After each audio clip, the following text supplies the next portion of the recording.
Hey, everybody, it's 5 o'clock, and we're going to get started with tonight's webinar. Have you ever, or has your staff ever received this question?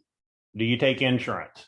Or why do you not take insurance? And for me and my clinic, we take zero insurance. We run a 100% cash practice, but most doctors that run a clinic are actually afraid to let people know up front of how they run their clinic. In our clinic, what we do is when a person calls in from one of my TV ads, my staff, Sandy, lets everyone know up front that we don't take insurance. And she tells them that our startup fee is $197. And that $197 includes your exam, your x-rays, and one treatment in the clinic if Dr. Barlow accepts you for care, because the reality of it is we don't accept everyone for care. Our startup fee also is $450 if we have a brain-based disorder, meaning a person has a concussion, depression, anxiety, insomnia. We have to do a neurological exam, and we have to do a brain map on them, and that startup fee is $450. But one of the things that should happen, I want you to understand this, is when the person that's asking the question is the person that's in control of the conversation. That's a key component here. And knowing that, the psychology of that, when a person is just sending you rapid fire information to your front desk, somebody has got to be able to stop those questions. And the person on the other end, like your staff, has to get in control of the question. So again, the person asking the question is the person in control of the conversation. So most people don't understand that. So your staff has got to take control of the conversation up front. So we don't wait for the person calling in to say if we take insurance. We let them know up front unequivocally that we don't take insurance. And the reason this is because we want to lead from the front. We don't make excuses for not taking insurance. Our staff is very clear with the person calling in that we don't take insurance. And so again, I think sometimes people, I call it the river dance. If you're not sure what that is, just Google river dance. And instead of addressing the issue like a true professional, we end up acting more like a politician and trying to dance around the subject. And what happens is you end up being a beta male instead of an alpha male, or you have a beta clinic instead of having an alpha clinic. You appear as being weak when you don't deal with these questions up front. But again, these questions should never come out of the person's mouth, because your staff should be leading from the front to let people know up front that we don't accept insurance. So the way this would work in our clinic, if you called our office, the way this would work is if you called in from one of our TV ads and said, hey, I would like to set an appointment to see Dr. Barlow. Sandy or Nikki would say that the first thing we need to let you know is that the startup fee in the clinic is $197, unless we have to do a brain map, and it's $450. And then also, we don't take any insurance. The $197 will include the startup fee. This will include x-rays and a trial visit if Dr. Barlow accepts you for care. And here's the caveat here. And that is, if Dr. Barlow doesn't accept you for care, he will not charge you for the startup fee. Now, in the last 3 weeks, I've had 3 patients that I referred out because they were too far gone and there was nothing I could do for them. And meaning that, you know, in my clinic, most, and I'm not saying all, but most of my fees that I have are between $9,961 and $36,000. Okay. Because as soon as I say those numbers, then you have a guy that comes in this afternoon that only has a hip problem and it's $4,950. So if you just have a single problem like that, and again, these are exceptions, but it's $4,950. But the majority of my plans are, I do have case fees. It's $9,961 all the way up to $36,000, and patients pay this. And sometimes doctors are concerned. It's like, well, if I do this, then I'm not going to have any patients coming in. That's not true, because see, what happens is that the higher your startup fee, the more actually people with money see you as a quality doctor. And again, I mean, let's get for real. If you're charging $27 or $47, no wealthy person is going to look at you as a viable option to solve their issue. That's not the way wealthy people look. And I would consider myself to be well-to-do financially. And if I went somewhere and they were marketing a $47 startup, I wouldn't give these people the time of day, because see, wealthy people look at quality care, not the price of care, but they also look at the price as quality if you can deliver the goods. Now, that's why my fee is $197, is because I want to get rid of all the riffraff. I don't want to see people that's not serious about getting their life back. Our clinic is full of new patients. We saw almost 100 patients Monday, yesterday. I don't know how many we saw today because my Z list on my computer was zeroed out. I won't be able to look at that till tomorrow.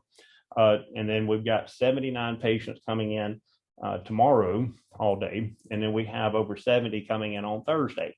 So again, see, there's this false premise that if you charge a lot of money, people won't come in. And that's just not true, because again, wealthy people and people with money look at the price. They look at it as a quality, like this person really must know something because his fees are higher than everybody else's. And I tell patients all the time, I'm the most expensive doctor, more than likely, in the state of Mississippi for my services that I charge. And I make no qualms about it. I don't make excuses about my fee structure. And one thing I want you to understand too is, if you're still taking insurance, I'm not trying to come down on you, but you do that because you want to take, you're satisfied with what the government's paying you. Okay. And I don't get a check from the government.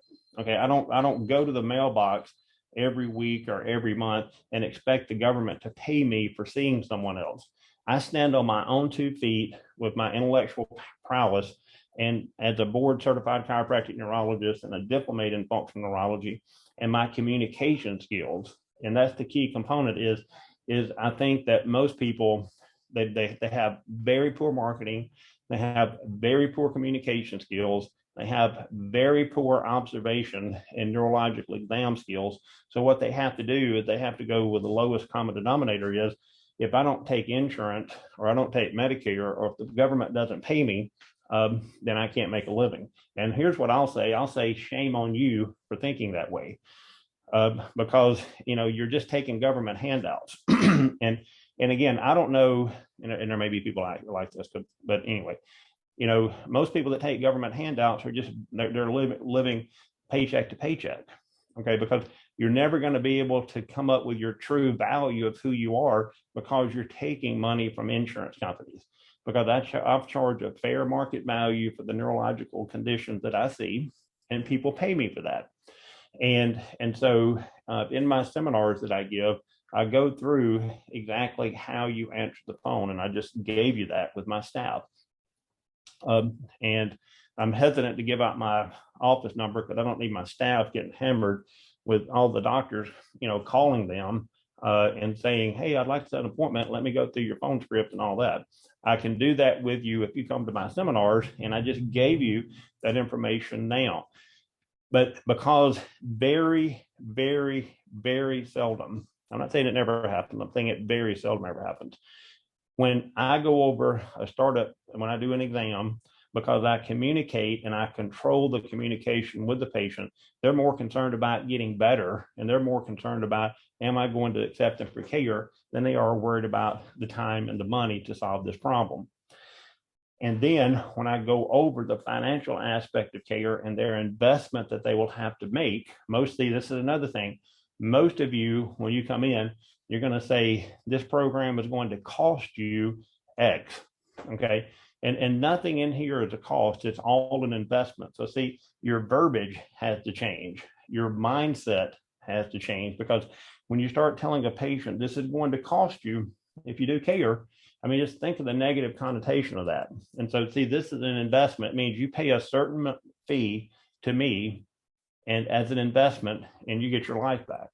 Because what happens is, see, if I can't help this person, I don't even accept them for care. So see, I only accept the patient that, if they do my best program, we're going to be able to move the needle in a positive direction to change their life. And if I can't do that, I'm man enough to refer people out of the clinic. And see, that's the problem with most doctors, is they're not man enough. And I call it the testicular fortitude. And you don't have the testicular fortitude to be able to look a person in the eye and say, look, you're too far gone. You're in stage 5 dementia, or your mom's in stage 5 dementia.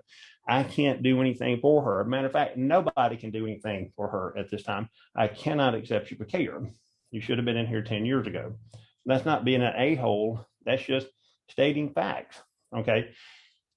But again, by the time I go into the report of finding and I go over the investment with somebody, they don't sit here and ask me, do you take insurance? They know we don't take insurance because my staff dealt with that up front.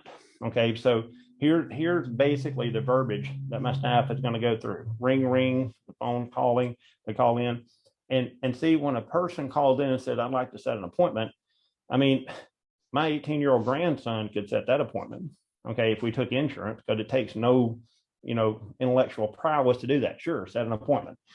Okay, and how many of you take insurance and then somebody calls up and goes, I want to set an appointment and I need your staff to call and see what my deductible is, and I need to find out what my co-payment is, and I need to know this, I need to know that. And then your staff spends 45 minutes on the phone with them, and then your staff calls the insurance company and then calls the patient back, and the patient goes, well, I need to think about it.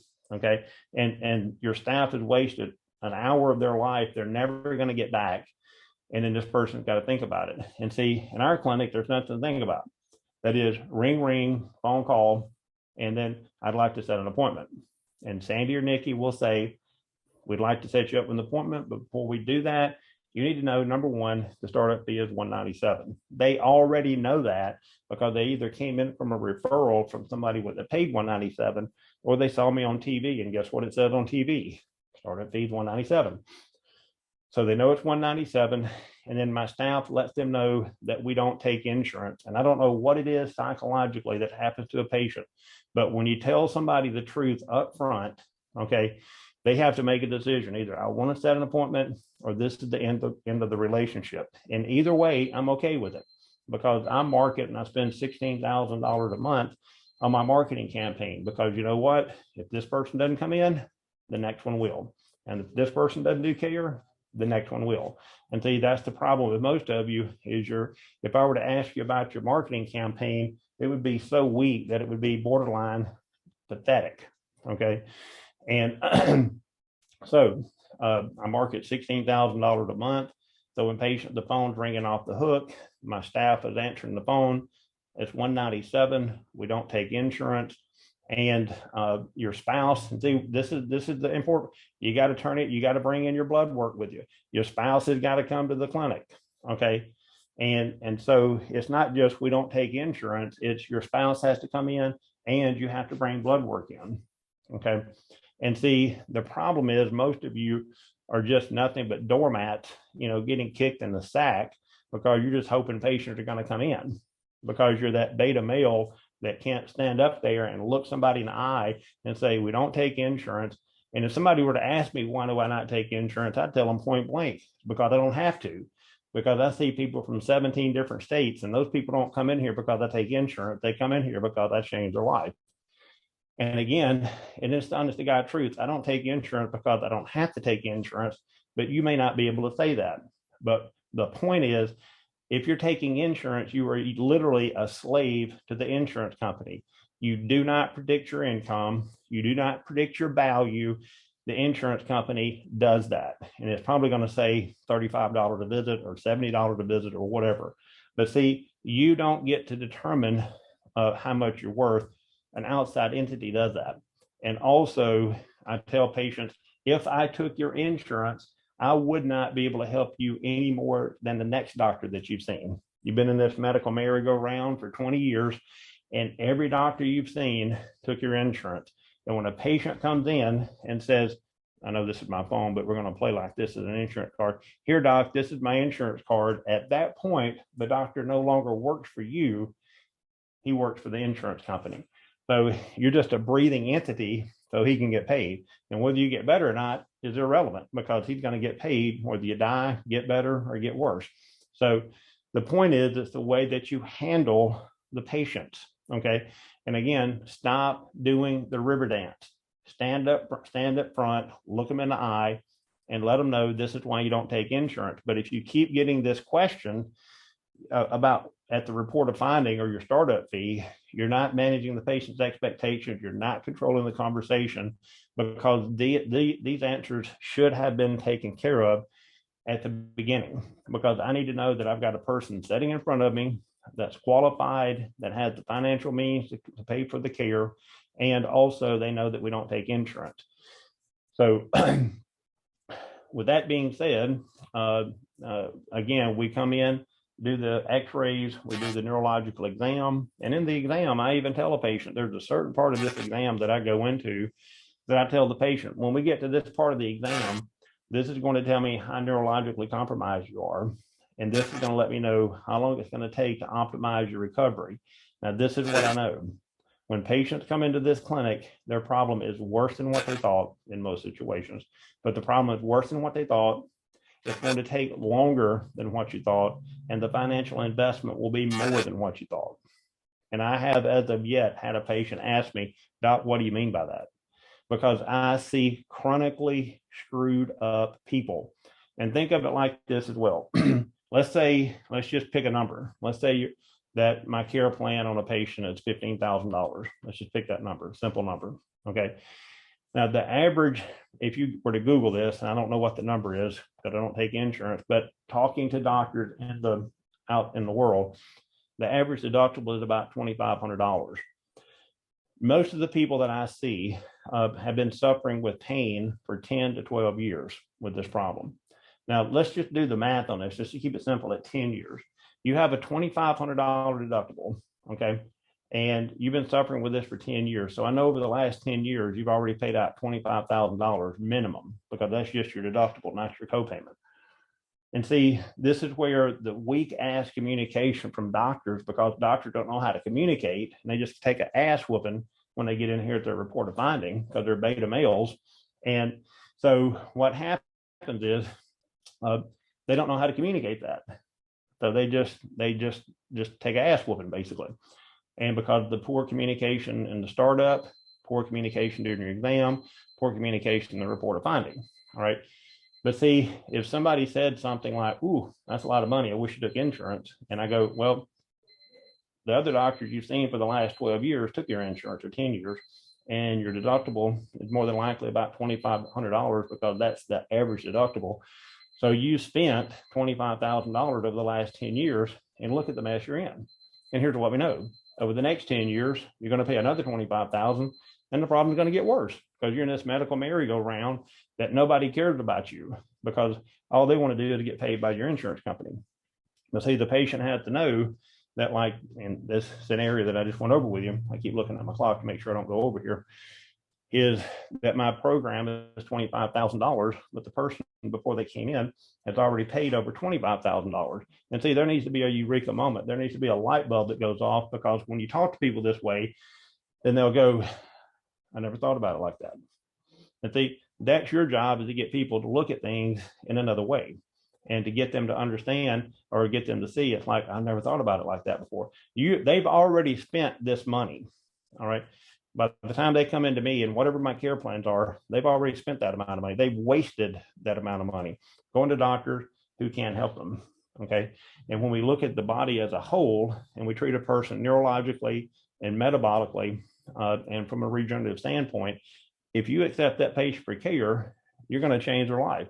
And again, that's why I do an examination. I look at x-rays. I don't accept everybody, because the ones that I do accept, I expect to change their life, because I'm very selective in the people that I accept for care.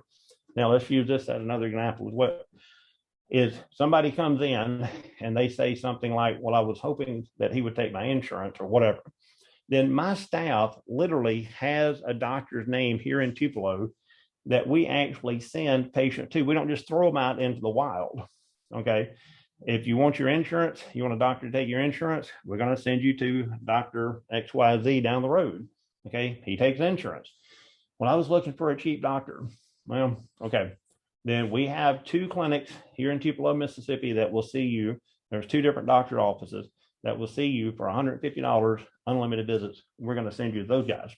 And see, there's something psychologically that changes in a doctor's mind when he decides, number one, I'm not taking this bullshit anymore, and I'm not going to take this cheap ass chump change that the government's going to throw at me and insurance is going to throw at me. I'm going to stand on my own 2 feet, and I'm going to market, and I'm going to communicate, and I'm going to do a hell of a neurological exam that's going to crush it. I'm going to communicate effectively in my report of finding, and I'm going to have people that want to pay me money, and I'll have people signed up. Like tomorrow, we have 4 or 5 new patients coming into the clinic, and they already have been scheduled, and they know it's 197.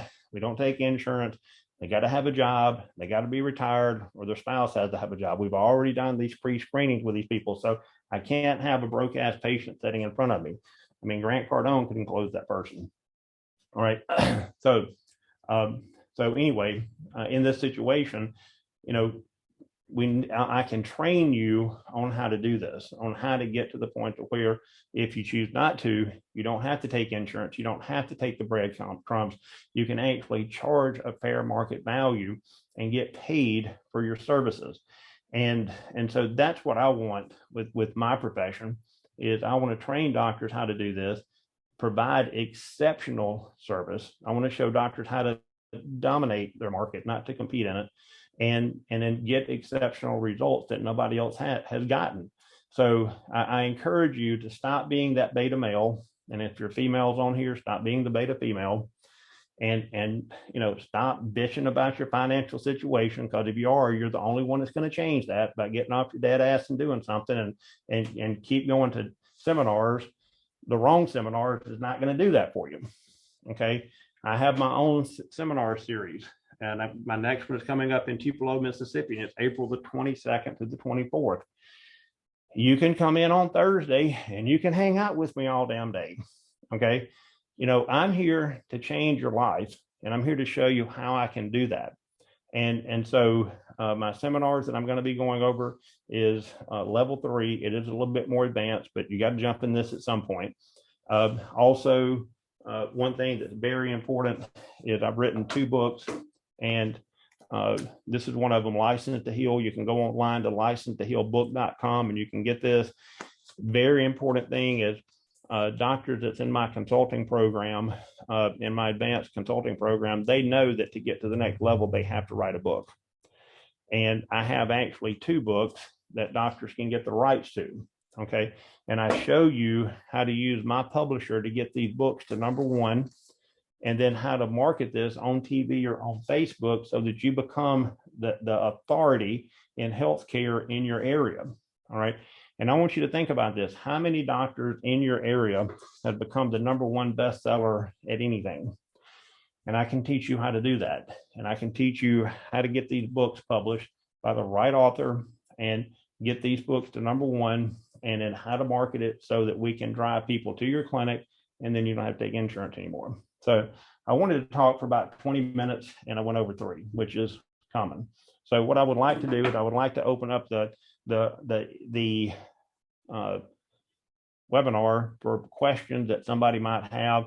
I think you can either unmute yourself or you can type it in the chat box here. And if you have questions, that's what Randall. We have.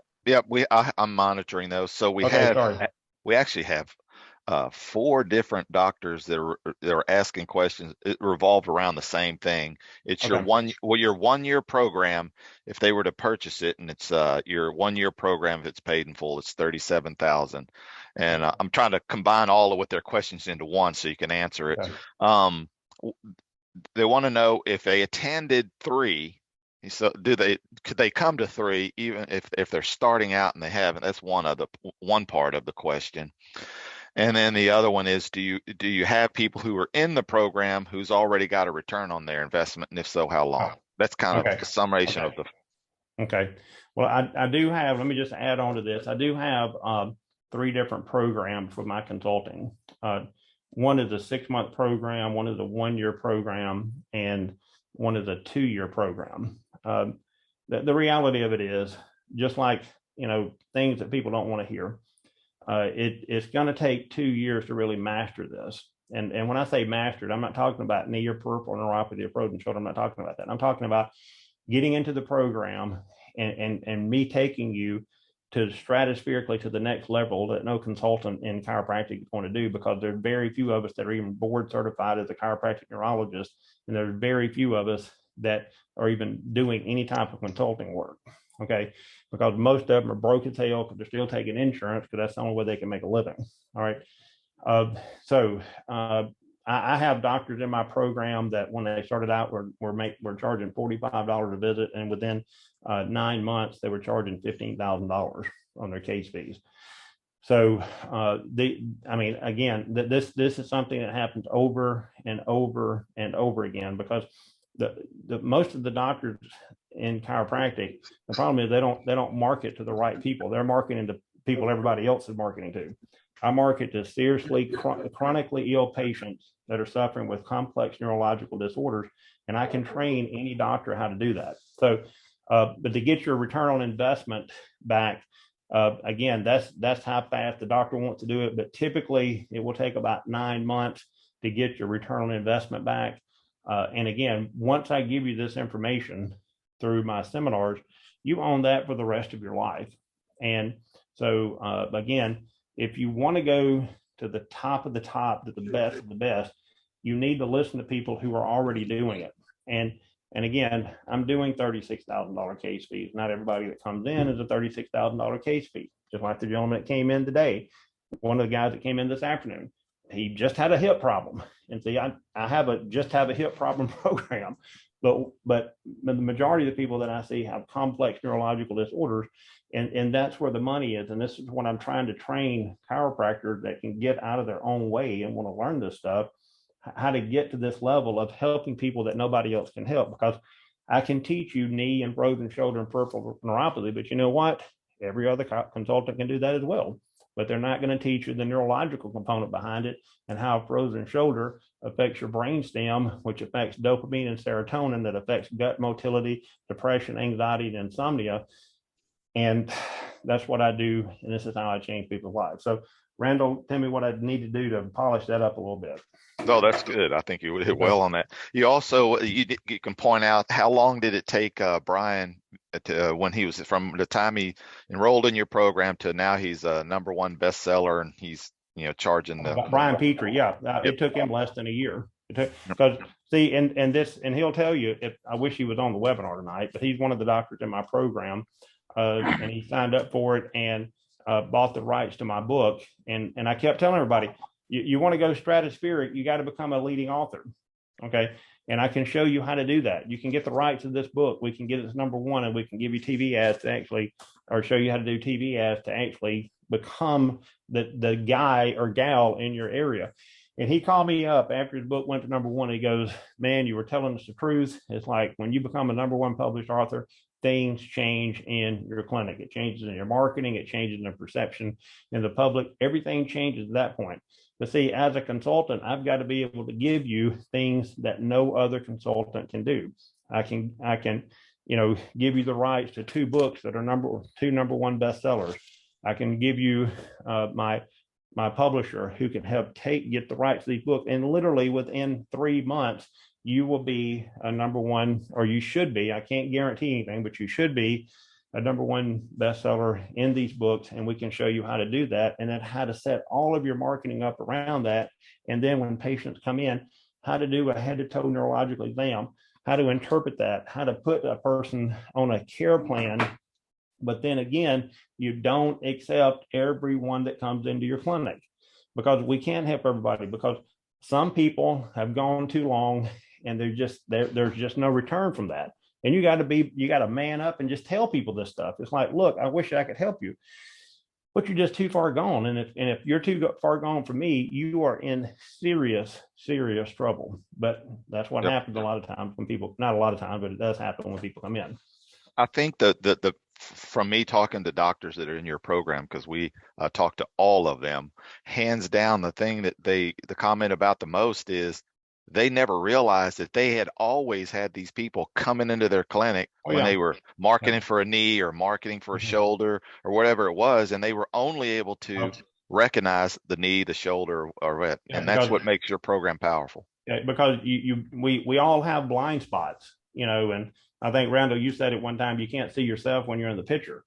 And so see, if all you know is knee and neuropathy, then if you market to that, then excuse me, you don't know how to communicate. How does the knee or neuropathy, how does that affect your gut function? And how does that negatively impact your cerebellum and your brain stem and your brain? So see, the way I would do that from a neurological standpoint, if a person came in with peripheral neuropathy, I would do a neurological exam. And see, this is why you need to learn this stuff, is because when you have neuropathy in your feet, these are large diameter afferents typically that are damaged. All right. We have in our autonomic nervous system, we have a vagus nerve, which I wrote 2 books on this. Okay. We have a vagus nerve, and that vagus nerve is highly myelinated. Okay.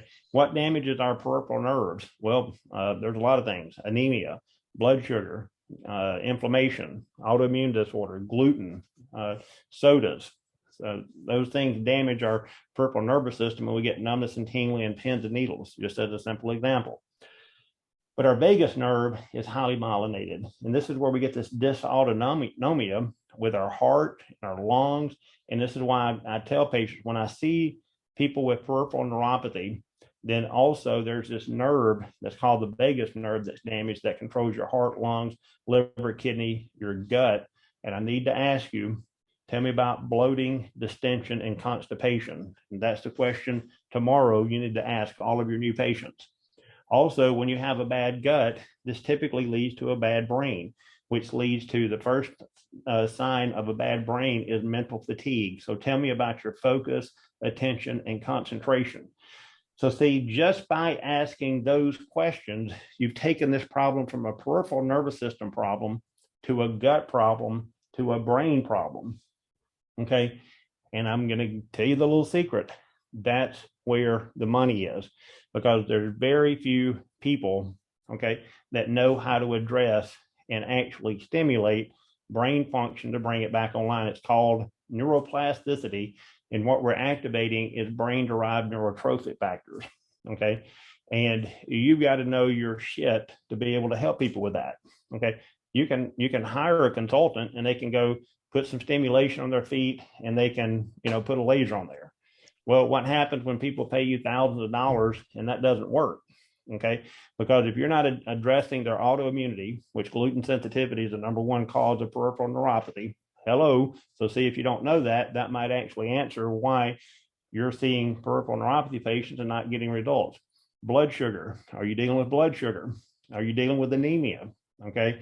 Are you dealing with gut problems? Because see, if you have gut issues, the inflammation in your gut is literally, for lack of a better word, it's going to spew over into your cardiovascular system, into your body, and you're going to release inflammatory cytokines. You're going to get inflammation through the body. So inflammation in the gut leads to inflammation in the body. What does that mean? Joints, nerves, brain. Okay. So that's just one simple way of being able to take peripheral neuropathy and talk about, is it affecting our gut? Is it affecting our brain? Because anything that affects your gut is going to affect your brain. That's the way it works. And I hate to just kind of say that's the way it works. That's what the scientific research states. And I wrote my second book is actually based on the gut-brain axis, and when that almost all brain-based disorders actually start in the gut, manifest in the brain. So well, I can teach. Go ahead. I'm sorry. We're coming to the end. I know I hate to cut you off there, but we promised 30 minutes. But I wanted to, before you go, one is your programs. People have to understand that whenever someone is in a city, so you've had this situation 3 times, once, and it was in Arizona, I think it was in Jersey, that people who were already in your program had someone else in that city want to join the program, and you did not accept them because of that. We won't do that. So I want to point that out now, because we have a lot of people that are interested in it. If you're serious about getting started in one of his programs, once you lock down that geographical area, he does not accept anyone into that area.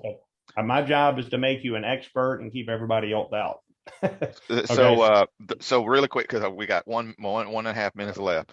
You have your event coming up here in April. your level 3. Do you have any special that you want to offer for anybody who's on now for that program or who's listening before the your event?